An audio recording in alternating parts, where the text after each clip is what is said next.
All right, so it is a Saturday at beautiful Bixby Park under the shade of a nice little tree, and we are currently setting up a brand new board. So I haven't done this in a while. I haven't made a video about what I ride, and I've been getting a lot of questions about what the hell this board is in a lot of videos. So I'm gonna go through, break down exactly what I like to ride, from the deck to the wheels to the trucks to the skid plates, and how I set these boards up, because I, and just like a lot of freestylers, have our particular way of setting boards up. We like what we like, and I'm gonna break it down for you. So you at home know kind of the right way to do it, I guess. My right way to do it.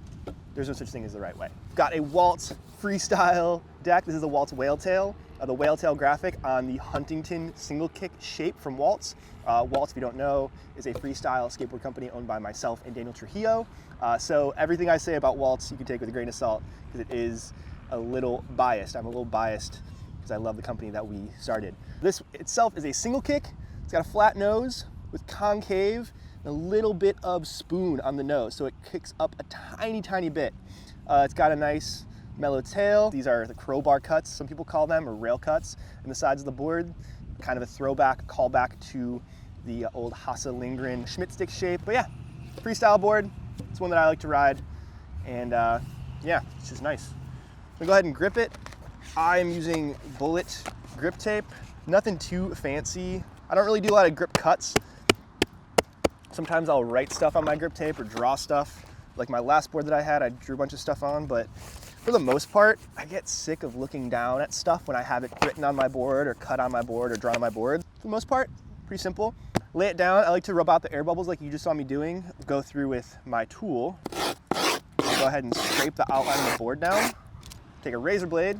Shouts out to Hot Java for lending me their box cutter to do this. I totally forgot a razor blade, but the coffee shop had me covered. And I'll go through and just cut the outline. I remember working at a skate shop. I would have to grip boards for all the people who came in to get skateboards.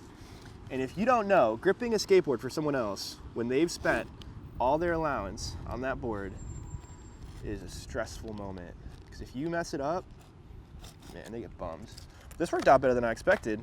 I'm definitely not usually multitasking and talking while I'm cutting my grip, but yeah, little ink cut there, but I'll take it. I'll usually break off a piece, scrape down the outside edge just to soften it a little bit.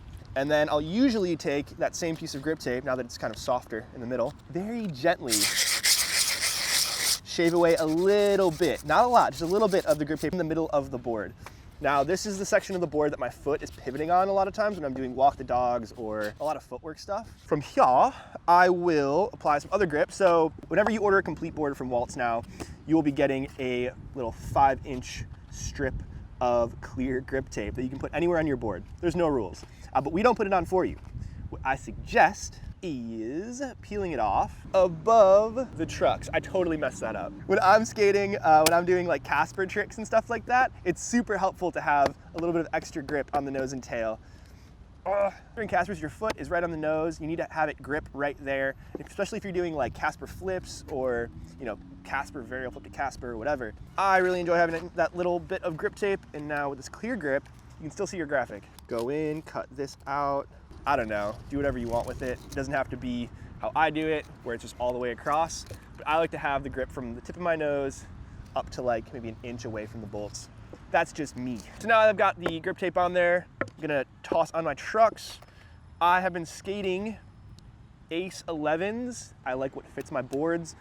We use, for Waltz, Ace and Bullet for our completes. That's really just because Ace offers a truck that is in the perfect size for a 7.6 and 7.75 board when combined with our freestyle wheels.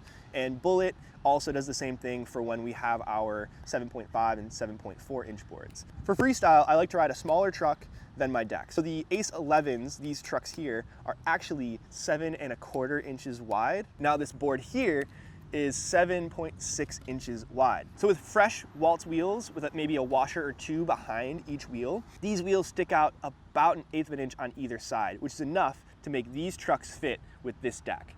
What it allows you to do is have the truck and wheel combo sit flush with the edge of the deck, so that when you're standing on the side of the board in rail stands or primos or coconut wheelies or whatever, it's either perfectly flush or tilted a little bit inward. That's how I actually like my boards to sit. Now for hardware, I don't really use anything special.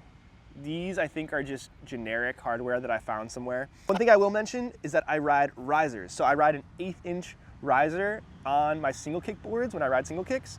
And for that, I do need a slightly longer hardware. So here we go. Not quite set up yet, but we got the trucks on. I'm gonna swap the wheels out and then skid plates.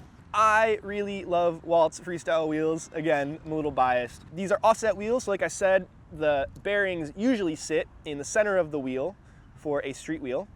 But for these, for freestyle wheels, they sit slightly to one side. Now what that allows is for the wheel to cover up the axle. You'll notice that even though these are older, they're still in pretty decent shape, and the wheel covers up that axle nut.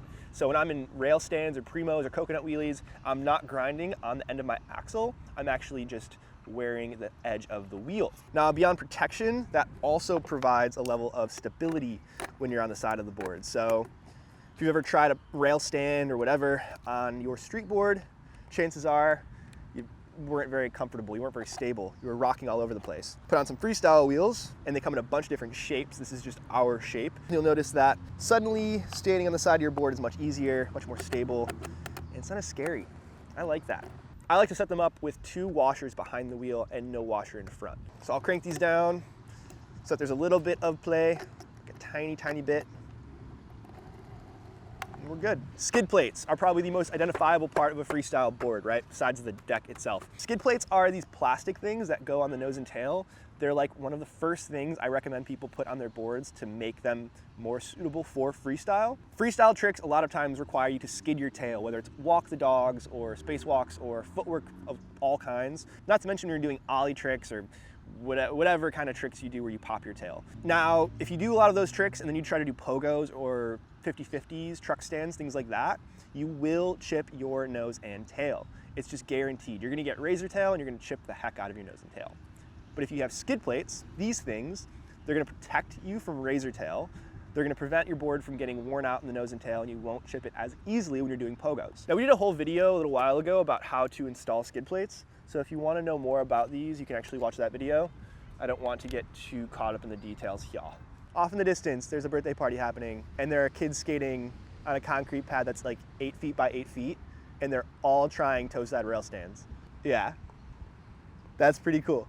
Now, like, you'll see tons of people skating like street boards or even longboards nowadays, doing freestyle tricks, which is totally cool. Like, I mean, Connor Burke is like one of my favorite freestylers of all time. Josh Dunstone is another amazing example. They skate a street board. They skate freestyle wheels for the most part, but they skate a street board, maybe with skids, maybe without skid plates, and they crush it. There aren't rules to this. You can really skate whatever you want. However, I will always recommend someone who hasn't ever skated a freestyle board, try one out. You will never know if you prefer a freestyle board or a street board until you try one. And it's not like you have to go fully into it either. Like, I know a lot of people who are riding shaped boards who rock a freestyle wheel on a street board, rock skid plates and street wheels. One of my favorite things about this whole community and this kind of world that we have now with skating, with freestyle skateboarding, is that there's so many options and there's so many ways to customize your board to complement how you want to skate. You have a vision, you have kind of an idea of what tricks you want to do and what stuff you want to learn. It's really about finding the tools to make that happen. Whether it's the board you're riding, the place you're riding, the obstacles you're riding, whatever it is. Like, if you want to be a bank skater, you want to just like freestyle on banks, get a board that fits that. If you are really into pogos, get a board that fits that. It's about making it work for you. And this is what works for me. This is it. So tail skid, nose skid. Nose skid is a little bit crooked, but barely. You can't even really tell. Waltz freestyle board, it's the whale tail, plug, plug, plug. On the Huntington single kick shape with concave, we got Waltz skid plates, snake wheels. They're 54 millimeters, 99A. They're nice and hard. I like screechy hard wheels. Ace 11 trucks, Ace 11 trucks. Cairo bushings, which are no longer even in business, which stinks. I miss Cairo so much. Bullet grip tape, Mob clear grip on the nose and tail. I don't know, S shoes. I guess that's part of my setup too. Shouts out to Don Brown and all the guys at S. I am so sick of talking. I think I'm just gonna go skateboard now. I'm gonna see if those people are still trying to do freestyle tricks on that tiny square of cement. Let's go.